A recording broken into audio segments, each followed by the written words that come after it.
One of the most beautiful places in the world.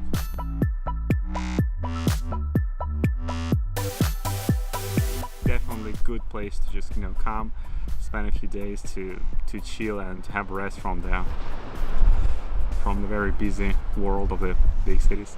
So many times I found it, and so many times I've lost my way. So many times I thought that I had struck gold.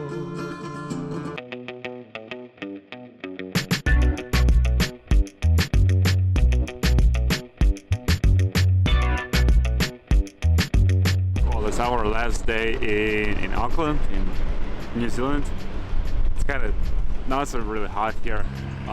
Here it's all about English and Chinese.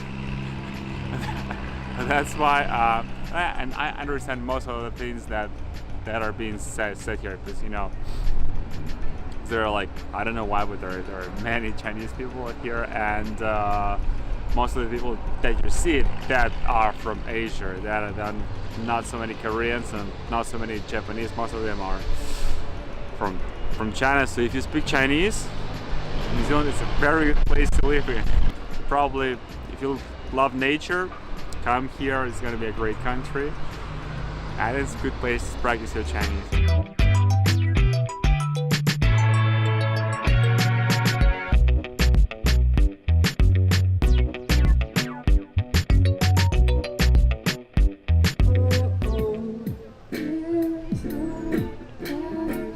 Better get my shit out of the rain.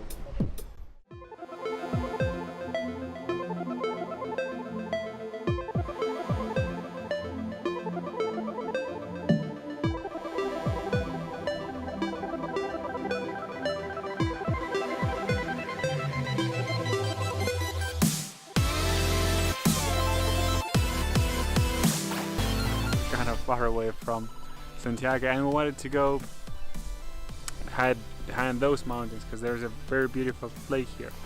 Unfortunately, to go there you have to have a car. You can also go to that lake with some groups or with some tours, but those are on weekends, and right now it's like Thursday, so I guess for us the mountain thing is gonna be over.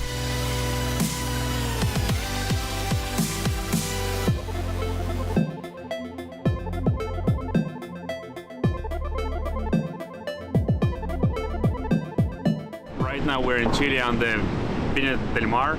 That's the city that's about 100 miles on the west from Santiago. Right here behind me, the chain of hotels are structured in a very interesting architecture. As you see, they're like lying on the mountains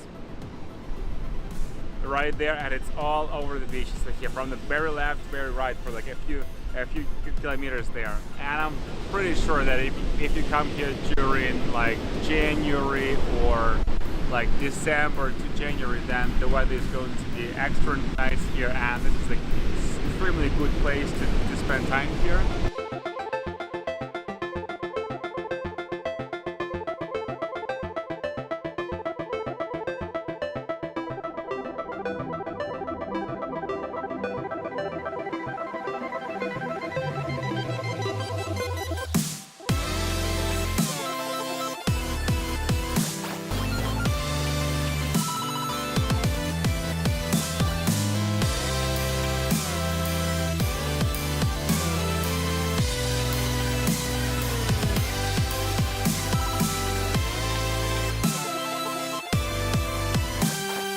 Santiago Metropolitan Park is worthy coming here.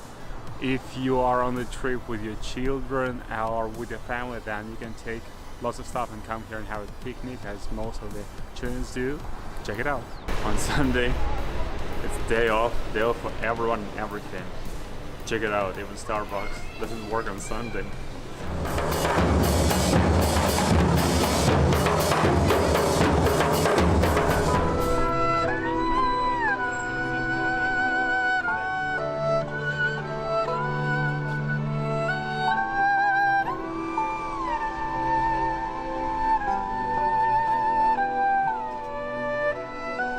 Jose Picarino of the Estadio is the name of the street. Definitely, if you're in art or in any kind of like all of these things, or if you want to buy some souvenirs, if you want to buy pictures for yourself, or presents, or if you want to just enjoy the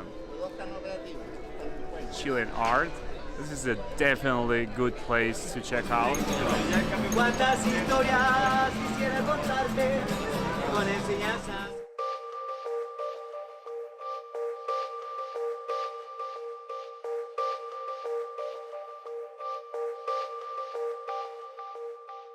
Tongariki is the name of the place. This is the place where if you come to this island, you must meet the sunrise. The sunrise is like not actually very early, it's like 7:30, but if you come here from the city center, it takes you some time. Even on the car, it's gonna take you like 30 minutes. So come here, wake up at 6:30, do all the preparations, and then it's gonna be 30-minute ride on the car. We actually wanted to come here and buy food. It's the most north part of the Easter Island, and in my opinion this is like the most beautiful part of the island. See, if you come here in like Chilean summer, which is like January, February, you can have so much fun.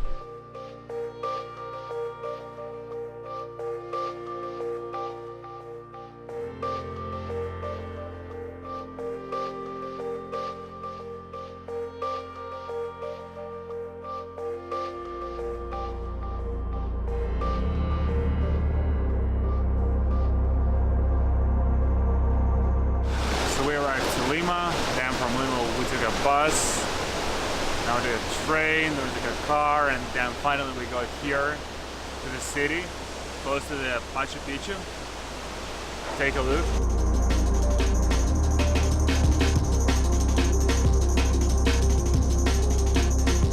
The city is like really small, like really small. Anyways, come here and have fun. We're on the peak of the Machu Picchu mountain.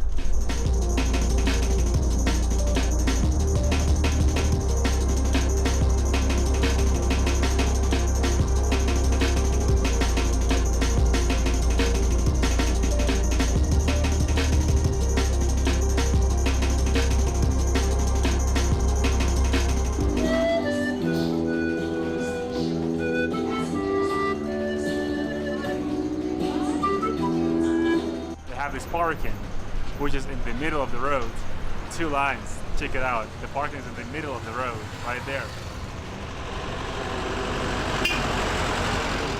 It's winter. The water must be really cold, but right there you can see some people doing surfing. Right down here it's very quiet, but we're gonna see what's gonna happen here in the nighttime.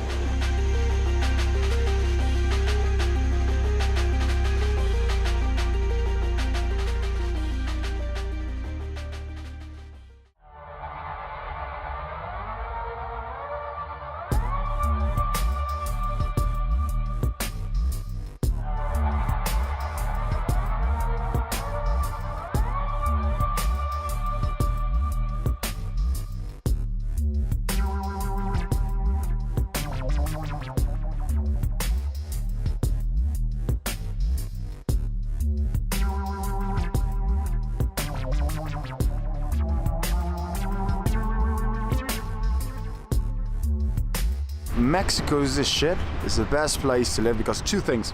First of all, you got diversity, all kinds of ethnic food, really good restaurant places, clubs, all kinds of areas, and it's cheap to live, man.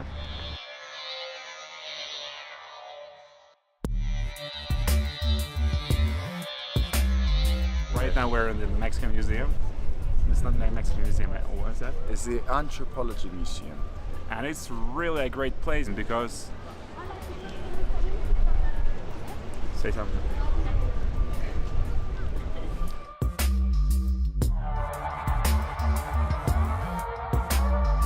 Yeah, I think we have like a cultural place. They're selling us Mexican crafts, so they can help like indigenous people, kind of like this. So they got like some music and people are having fun.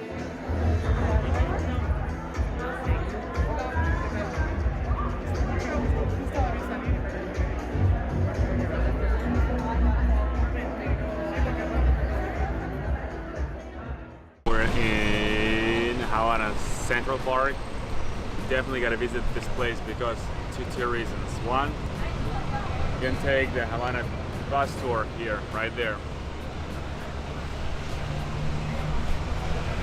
Apart from that, if you have seen everything in Havana, like 20 minutes from there you can take a bus to the beach. Very good one. It's gonna take you 30 minutes and spend a few hours on the beach. Let's go.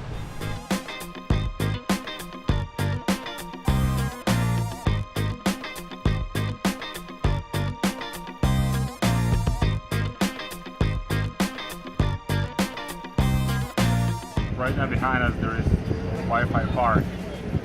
You can only sit in Cuba because there is no 4G, 3G, or 2G, there is no internet. And the only way to get online is by card. And there are Wi-Fi stations all over the city. So you buy a Wi-Fi card, use this card to connect to the Wi-Fi. Check it out.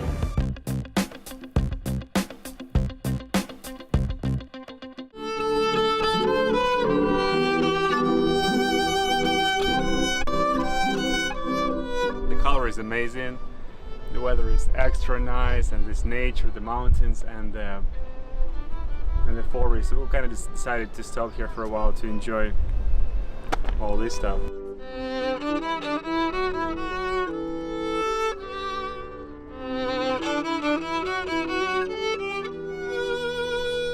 Sagrada de Familia, one of the most famous cathedrals. It was begun being built almost 150 years ago, and after the death of the architect Antonio Gaudí,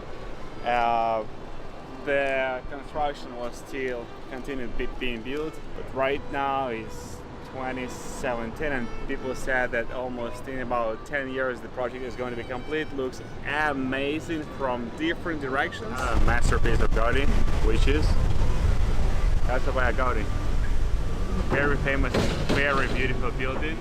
And as you can see, in the top of it, there is like some scale of the dragon right there. And the building actually symbolizes the spear spiked into the skin of the dragon. Right now inside there is still a few private apartments, but the rest of it is a museum. And as you can see behind us, there is a line of people waiting to get inside.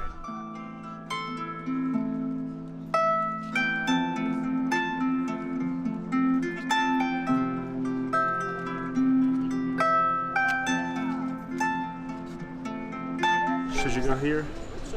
Yes, Yeah, I agree. 100%. You should.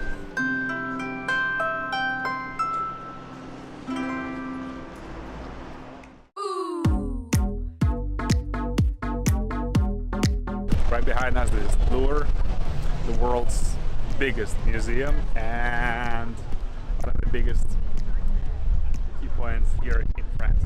It has exposed over 40,000 different exponents and different pieces of art.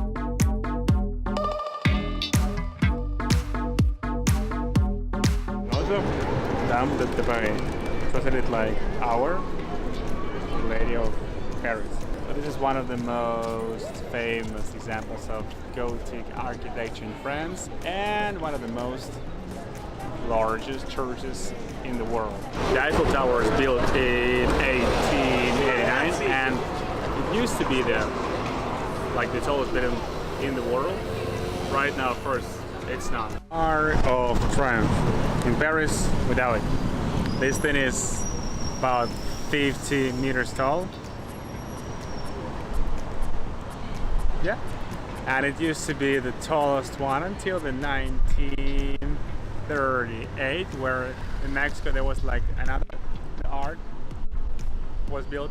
This art, it symbolizes the victory. It was built to honor the victory of all those who died and perished during the French Revolution. Right behind us there is Central Church Pompidou. It was opened because of the French president Pompidou from 1969 to 1974, and right because he was the one who initiated the project.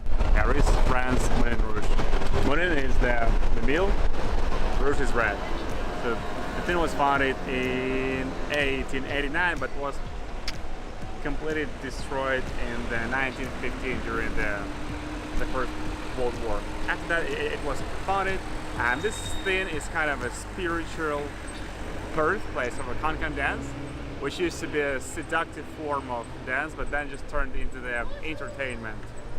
And right now, this is the most famous place in Europe for like all this, Kankan entertainment dances, and it offers different kind of shows and views here in Paris.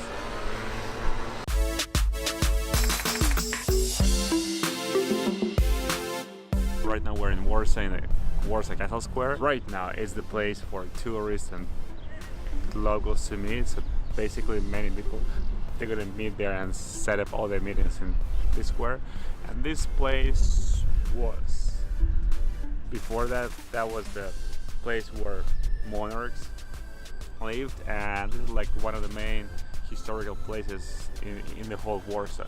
Beautiful views here. There are many local shops here with where you can dine or have dinner or meet up with the friends. The view is amazing. That's on the park, and you can see the stadium, and the whole feeling is like, it's old, cozy, and if you really enjoy the old style things, you're definitely gonna come here.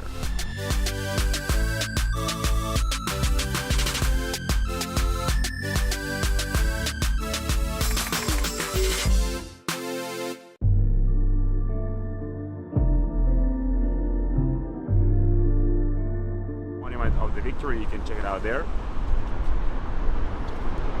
It is a tall monument which is like 38 meters tall, and it was created on the 1948, right after the Second World War, because of the Soviet Union. And this monument is not only the thing with the 38 meters. Right on the left side and on the right side, you can see there are three yellow buildings, 1, 2, 3, with one of them being white.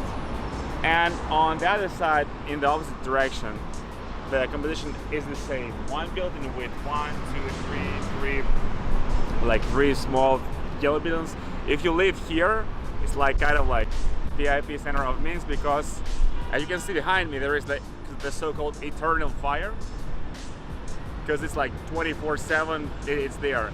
And if you live in those buildings, then you have the view of this eternal fire all year round. And every year when there is like the celebrations of the victory, the celebrations take place around here, and all of the tourists that come to Minsk, they just have to come here to take some pictures and to check it out.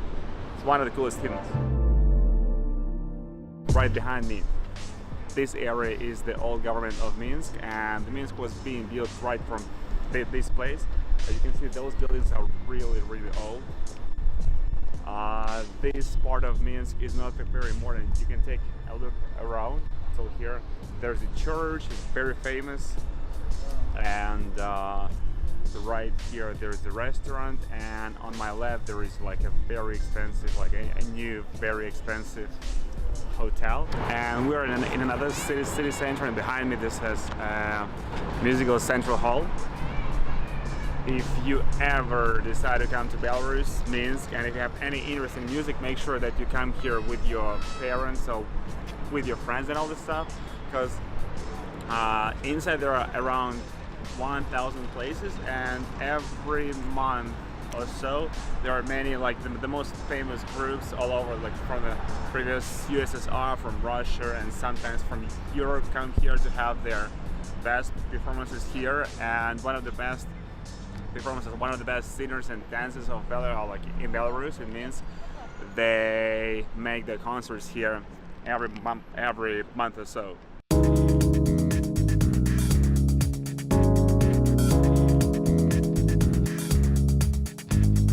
Right here behind me there is the Moscow city, and right now this is the center of the business life and entertainment and living. So people can live there, people work there, and people can have fun there. In the States you have the White House. In Moscow or in Russia you have Kremlin, which is the official residence of the President of the Russian Federation.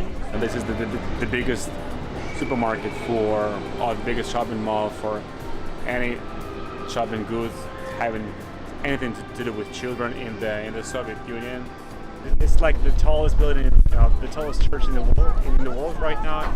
The height is like 102 meters. Make sure you come here to Moscow. Just gotta check it out. Extremely beautiful.